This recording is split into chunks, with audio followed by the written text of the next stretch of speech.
Welcome to Obstacle Running Adventures. And then one that really caught my eye too, and I don't know if this is one that I just haven't heard before, but the grappler sounds very interesting too. Um, So that one for the historians out there, if you go back to I think 2014 in Lake Las Vegas, okay, you can find out exactly what that is. okay, I do remember hearing something about that, so that okay, that does make sense. And then I do remember hearing you say that there was going to be only one electric obstacle, and it doesn't really affect me because I'm not running it this year, but I was very happy to see that it was operation because I love that obstacle because it's very much in your hands, literally, whether or not you get shocked. And nothing quite wakes you up like getting shocked at operation. I agree, and that has always been my philosophy, and maybe it is just from running worlds too many times and not wanting to go through electroshock. I think at an event like that, if there's electricity, it should be skill based, Yeah. not chance based. I'm not a huge fan of chance games of chance in an event like that where at least for so many people are really chasing a goal, whether they're trying to get on the podium or they're trying to hit some mile marker, and for like a random roll of the die or running through electroshock and just having bad luck and getting rocked by it, like Yeah. I don't like it. But operation, it's brilliant because it shocks worse than most other obstacles because you're standing in water, so you conduct perfectly.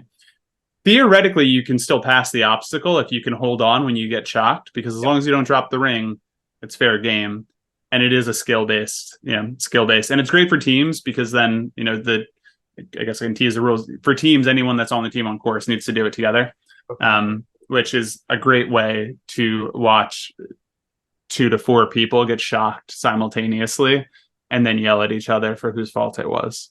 So yeah, I'm happy to have that one back out there. It'll be really fun. Yeah, I know I definitely plan to be out on the course, like getting audio from different obstacles, and it's always a great time hearing hearing, people describe getting shocked in different ways. Like for me, it just feels like I'm getting punched. Other people feel like different things, but it's a different sensation to other people, and that's always a fun.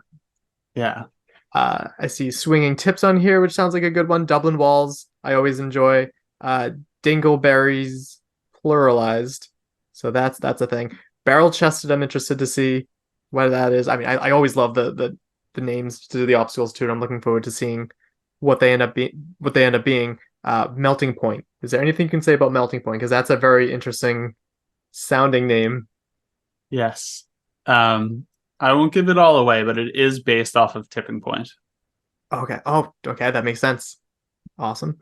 And I see trench press, cage crawl, which I always really enjoy too. It's people dealing with fears because it's not very difficult to do. In fact, I enjoy it a lot because you're just floating and it's all of the pressure off of my joints. And if the water's cold, that feels good too.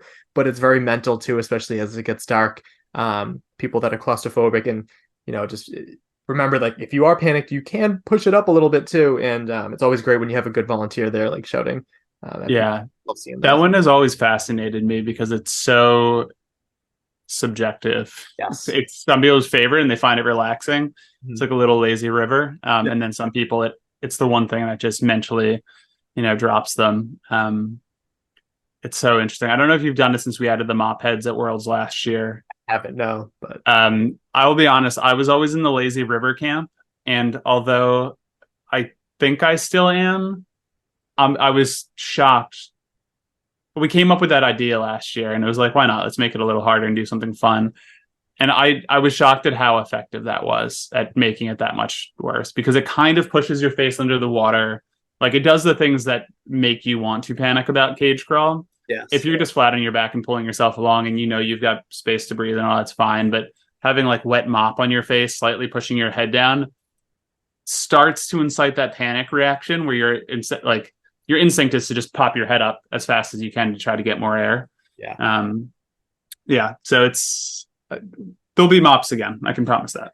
That's a good one. One that it actually makes me think of another one that it's never bothered me until Will Hicks put it into my head, and now it freaked me out every time I did it after that. I can't remember the name of the obstacle, but it's basically a cylinder or like a barrel inside of a box of water, and then you go in the barrel, and the barrel's kind of in water. It's killing me that I can't think of it. It's a very small obstacle. There's not much to it, but you think of like the barrel goes full into the box of water, like there's no going out. Yes. So there's a few things we've done with culverts. Like we don't do them so often anymore, but prairie dog, hydrophobia. Thank you. Yes, yeah. Yeah. Yeah. And those are always in a confined space with water, and one of those is nerve-wracking. So good. I see Coach's Corner. I always enjoy going there. I don't know how Coach does it. He is a machine. Just He's go. a monster. He's just feeding on good vibes. Yes. The Coach's Corner setup this year is going to be really good. I'm excited for it. Yeah, So. looking forward to spending some time there. And then I see Spunky Monkey, which is any variation of Funky Monkey, Spunky Monkey. That's always a good time. Augustus Gloop. I saw that there's been some new changes to that over the years. Can you describe how this one's going to be?